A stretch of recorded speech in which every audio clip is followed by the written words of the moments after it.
আসসালামু আলাইকুম। বন্ধন dairy and এগ্রোর পক্ষ থেকে সকলকে জানাচ্ছি আন্তরিক শুভেচ্ছা অভিনন্দন। আজকে আমরা যে জায়গাটায় দাঁড়িয়ে আছি সেটা আপনারা হয়তোবা পরিচিত না আপনাদের জন্য। কারণ হচ্ছে আমরা গত ১ মাস আগে আপনাদেরকে একটা ভিডিও দিয়েছিলাম যে আমাদের সবজি প্রজেক্টের আপডেটটা আসলে।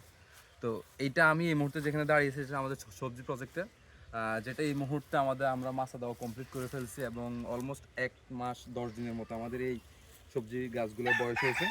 তো এখানে দেখতে পাচ্ছেন এখানে কিছু লাউ গাছ আছে আসলে। এটা আমরা যখন লাগিয়েছিলাম তখন আমরা আপনাদেরকে দেখাচ্ছিলাম যে আমরা লাউ গাছগুলো যখন লাগাইছি। তো এই মুহূর্তে আমাদের এই লাউ গাছে অলরেডি ফলন চলে আসছে। আপনারা যদি একটু ভালোভাবে লক্ষ্য করেন তাহলে দেখবেন অলরেডি ফলন চলে আসছে। একদম শুরুর দিক থেকে আসলে আমাদের লাউ গাছগুলো ফলন দিয়ে দিয়েছে। আর এগুলোর যেই লাউর ডগাগুলো আছে সেগুলো যে সুন্দর আছে, বুঝাই যায় এগুলো সুস্থ এবং সবল আছে এবং আলহামদুলিল্লাহ লাউর মাঝে মধ্যেই ছোটো ছোটো লাউর ফলন আছে, অনেকগুলা ফলন আছে। তো সেটা আমার মনে হয় যে আলহামদুলিল্লাহ ভালোই হবে। আর আমরা ১ মাস পরবর্তী সময় যেটা করেছি সেটা হচ্ছে আপনারা দেখতে পাচ্ছেন আমরা গতকালকে কিছু জৈব সার আসলে দিয়ে দিয়েছিলাম। আমরা এর মধ্যে ২ বার করে এই স্তূপগুলো আমরা পরিষ্কার করে দিয়েছি, জঙ্গল ঘাসগুলো বেছে দিয়েছি এবং এর মধ্যে গতকালকে আমরা কিছু রাসায়নিক সার দিয়ে দিয়েছি। এখানে আছে আপনার পলি আছে, ইউরিয়া আছে এবং পটাশ আছে। এই ৩টা সার মিশ্রণ করে আমরা ১০০ থেকে ১৫০ গ্রামের মতো করে আমরা প্রত্যেকটা স্তূপের মধ্যে দিয়ে দিয়েছি। তো এটা আমাদের একটা লাউ গাছ। আর আরেকটা লাউ গাছ আছে এদিকে। এখানেও আমরা একেবারেই সেম পদ্ধতিতে সেমভাবে আমরা এই কাজটা করেছি এবং সুন্দর মতো এটা পরিষ্কার করে দিয়ে হালকা কিছু রাসায়নিক সার দিয়ে দিয়েছি। আর এর মধ্যে আমরা এই পর্যন্ত এটার মধ্যে ২ বার বালাইনাশক ব্যবহার করেছি আসলে। স্বভাবত কিছু একবার ছত্রাকনাশক, একবার বালাইনাশক আমরা এটা ব্যবহার করেছি, কারণ পোকামাকড়ের আক্রমণ হয় আপনারা অনেকেই জানেন। যদিও অর্গানিক পদ্ধতিতে করা গেলে ভালো হতো, কিন্তু আসলে সেটা এই মুহূর্তে আমাদের পক্ষে যেহেতু সম্ভব হচ্ছে না, তো আমরা হালকা কিছু রাসায়নিক সারের ব্যবহার করেছি। এদিকে আপনারা দেখতে পাচ্ছেন এখানেও আসলে এই যে লাউর ফলন আছে, এখানেও লাউর ফলন আছে, এদিকে লাউর ফলন আছে। আবার আর একটু যদি দেখাই আপনার এখানেও লাউর ফলন আছে এবং এই গাছটাও তো লাউ যথেষ্ট ভালো ফলন আছে এবং যেভাবে বাড়তেছে প্রত্যেকটা ডগায় ডগায় আসলে লাউর ফলন আছে। তো এই দুইটা হচ্ছে আমাদের লাউ গাছ। আর এর পরবর্তীতে আমাদের এদিকটাতে আসলে আসলে আমরা ডিকম্বা চালকম্বা আমরা যেটাই বলি না কেন, এখানে আসলে এই একটা গাছ আছে। আলহামদুলিল্লাহ অলরেডি এটা মাছায় উঠে গেছে এবং এটার মধ্যে ফলন আসা শুরু করেছে। এটার মধ্যে আপনারা দেখতে পাচ্ছেন এই দেখেন ফলন আছে, আরও ছোটো ছোটো আরও ফলন আছে। তো এই হচ্ছে আরেকটা গাছ আছে, সেটা হচ্ছে আমাদের এই দিকটাকে আমাদের আরেকটা আছে শশা। আমরা একেবারেই একটা স্তূপ মাত্র শশা গাছ লাগিয়েছিলাম। তো আলহামদুলিল্লাহ শশার ফলন যথেষ্ট ভালো, একেবারে শুরু থেকে আপনারা দেখতে পাচ্ছেন শুরু থেকে একটা শশা অলরেডি ধরে গেছে। এদিকে এদিকে ছোটো ছোটো আরও অনেকগুলো আছে, এরকম আসলে আরও অনেক আছে এই যে এদিকে দেখতে পাচ্ছেন। তো আলহামদুলিল্লাহ শশার ফলনও আমরা দেখতে পাচ্ছি। বাকিটা পরবর্তীতে কি হয় না হয় সেটা দেখা যাবে। আর এখানেও আমরা আসলে বালাইনাশক ব্যবহার করেছিলাম কিছু এবং ভিটামিন অলরেডি আমরা স্প্রে করবো বলে এনে রেখেছি, এখনও দেওয়া হয়নি, তবে আজকে কালকের মধ্যে ইনশাল্লাহ দিয়ে দিব। যেহেতু আমরা আসলে আমাদের অন্যান্য কাজে ব্যস্ত থাকি প্রতিদিন, তো এই প্রজেক্টে আমরা আসলে প্রতিদিন আধা ঘন্টা থেকে ১ ঘন্টা সময় দিই।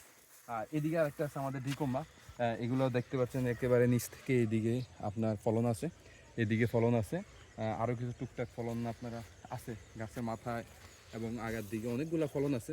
তো আলহামদুলিল্লাহ এগুলো যথেষ্ট ভালো। আর এগুলোর মধ্যে আমরা একই পদ্ধতিতে সার দিয়ে দিয়েছি, টুকগুলো পরিষ্কার পরিচ্ছন্ন করে দিয়েছি।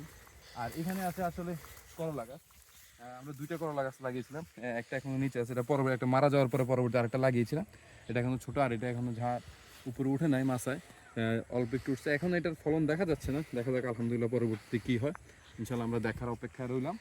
আর এই দিকটাতে আছে আমাদের আসলে আরেকটা গাছ, সেটা হচ্ছে মেন্ডা অথবা দুন্দুল আমরা যে যাই বলি না কেন।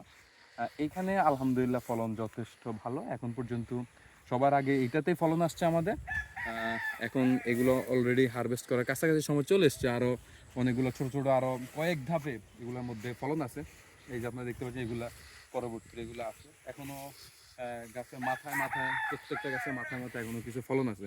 আর এই সবজি প্রজেক্টটা বাদ দিয়ে আমরা এর পরবর্তী সময় আরেকটা সবজি প্রজেক্ট শুরু করেছি। আমাদের আরেকটা নতুন যে প্রজেক্ট আমরা হাতে নিয়েছি সেটা হচ্ছে আসলে আমাদের এইদিকে আমরা একটা প্লট তৈরি করার চেষ্টা করতেছিলাম। সেটা হচ্ছে আমরা কিছু বেগুন গাছ এবং টমেটো গাছ, যেটা আমাদের একেবারে নিজেদের পরিবারের চাহিদা মেটানোর জন্য। তো আমরা এখানে অল্প কিছু বেগুন এবং কিছু টমেটোর চারা লাগাচ্ছি, দেখা যাক এগুলো কি। আর এর মধ্যে সাথী ফসল হিসেবে আমরা চিন্তা করতেছি ধনিয়া এবং হচ্ছে লাল শাক, এগুলো বপন করে দিব, দেখা যাক কি হয়। আর এর পাশাপাশি আমাদের হচ্ছে মিষ্টিকুমড়া। মিষ্টিকুমড়া আমাদের এই মুহূর্তে আমরা দেখেন এগুলো আমাদের ওই সবজি প্রজেক্টের সাথে একই সাথে লাগানো। এগুলো প্রায় 1 মাসের মতো বয়স হয়েছে। এগুলা আমরা এখানে 3টা স্তূপ করে লাগিয়েছি, একটা দেখেন আর এদিকে একটা আছে। আলহামদুলিল্লাহ যদিও এখনও এগুলোতে ফলন আসে নাই, তবে গাছের গ্রোথ যথেষ্ট ভালো। আলহামদুলিল্লাহ সব দিক থেকেই দেখা যাচ্ছে তত সুন্দর এবং দেখতে আসলে অনেকটা শান্তি লাগে। ফলন কি হবে না হবে সেটা আল্লাহ মালুম, বাট আসলে দেখলেই ভালো লাগে। যখন নিজেরা আসলে কষ্ট করার পরে এরকম একটা জিনিস দেখি তখন আসলে খুব শান্তি লাগে। তো এর পাশাপাশি আমরা কুমড়ার আরও কয়েকটা স্তূপ লাগিয়েছি, এগুলো একেবারেই নতুন। আমরা মাত্র গতকালকে লাগিয়েছি। এখানে দেখেন আরও আরও 3টে স্তূপ করছি। এখানে একটা আছে, এদিক থেকে এখানে এখানে আরও একটা আছে, এবং আপনি সামনে গেলে দেখতে পাচ্ছেন এখানে আরেকটা আছে। আর এর পাশাপাশি যেটা আমরা একেবারেই চিন্তা করতেছি, নতুন, আমরা এর আগে কখনোই করিনি, সেটা হচ্ছে আমরা এখানে একটা প্লট তৈরি করার চেষ্টা করতেছি। আসলে এই প্লটটাতে আমরা ঢেঁড়স অথবা ভেন্ডি যেটাকে বলে, আমরা এটা লাগানোর চেষ্টা করব। তো আমরা এই মুহূর্তে এটার মধ্যে জৈব সার এবং রাসায়নিক সার দিয়ে চাষ দিয়ে মাটিগুলো করে রেখেছি। এখন আমরা এটাকে চাকগুলো ভেঙে নিব এবং পরবর্তীতে আমরা এটা সমান করে জঙ্গলগুলো সবগুলো বেছে তারপর আমরা বীজ বপন করব। তো এখানে অল্প পরিসরে আমাদের এই যে প্লটটা দেখতে পাচ্ছেন, আমরা শুধুমাত্র এই প্লটটাতেই আমরা ভেন্ডি চাষ করব, এবং এর পাশাপাশি যে জায়গাগুলো দেখতে পাচ্ছেন সেগুলোতে আমরা অন্যান্য ফসল ফলানোর চেষ্টা করব। আসলে যেহেতু আমরা এগুলা বাণিজ্যিক করার চিন্তা করতেছি না, একেবারেই শুধু পারিবারিক চাহিদা মেটানোর জন্য, তো সেই জন্য আমরা অল্প অল্প পরিসরে করার চেষ্টা করতেছি যাতে আসলে আমাদের পরিবারের চাহিদা মিটে। এর বাড়তি যদি কিছু থাকে সেটা আত্মীয় স্বজন পাড়া প্রতিবেশীদেরকে ইনশাল্লাহ দেওয়ার চেষ্টা করব।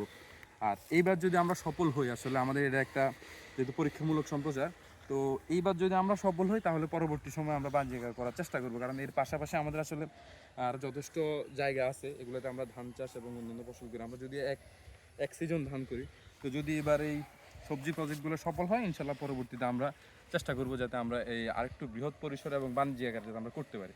তো এই হচ্ছে আমাদের সবজি প্রজেক্টে এই মুহূর্তে লাস্ট আপডেট।